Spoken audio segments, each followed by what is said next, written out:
Hi అండి, ఎలా ఉన్నారు? బాగా ఉంటారులేండి. ఈరోజు నేను రాయదుర్గం లొకేషన్లో టమోటా ఫీల్డ్కి వచ్చానండి.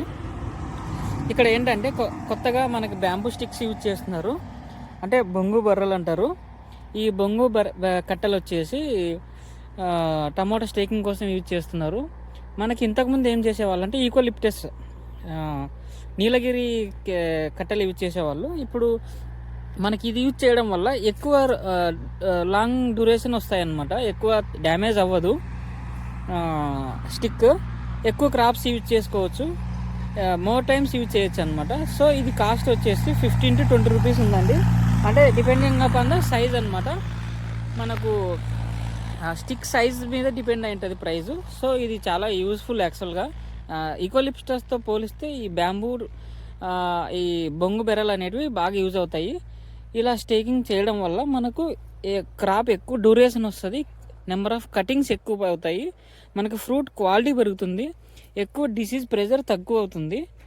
సో మనకు 10 పికింగ్స్ వచ్చే దగ్గర 15 వస్తుంది, 15 వచ్చే దగ్గర 20 పికింగ్స్ దాకా వస్తాయి.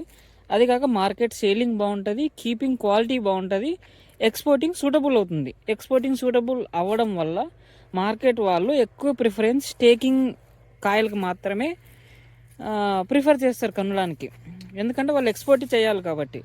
సో దయచేసి ఈ స్టేకింగ్ చేయడము ఓవరు, అనవసరమైన ఖర్చులు అనుకుంటూ ఉంటారు. కానీ స్టేకింగ్ చేయడం వల్ల టమోటా పంటలో లాస్ ఉండదు, ఆల్మోస్ట్ లాస్ ఉండదు. మనకి 150-100 పోయిన రేటు లాస్ ఉండదు. గుర్తుంచుకోండి, మీరైతే స్టేకింగ్ విధానమే ఫాలో అవ్వండి టమాటో క్రాప్లో. It's must be useful to everyone అనమాట. పూర్ ఫార్మర్ అయినా, పెద్ద ఫార్మర్ అయినా, మిడిల్ క్లాస్ ఫార్మర్ అయినా ఎవరైనా యూజ్ చేయొచ్చు. అంటే కాస్ట్ గురించి చెప్తున్నాను, మీరు పూరు మిడిల్ అని కాదు. యూజ్ చేయండి, మీరు మంచి ఫలితాలే పొందుతారు. దీనివల్ల ఎటువంటి లాస్ అయితే ఉండదు. స్టేకింగ్ చేయండి, మంచి లాభాలు పొందండి. మీకు ఈ ఇన్ఫర్మేషన్ నచ్చితే లైక్ చేయండి, షేర్ చేయండి, సబ్స్క్రైబ్ చేయండి.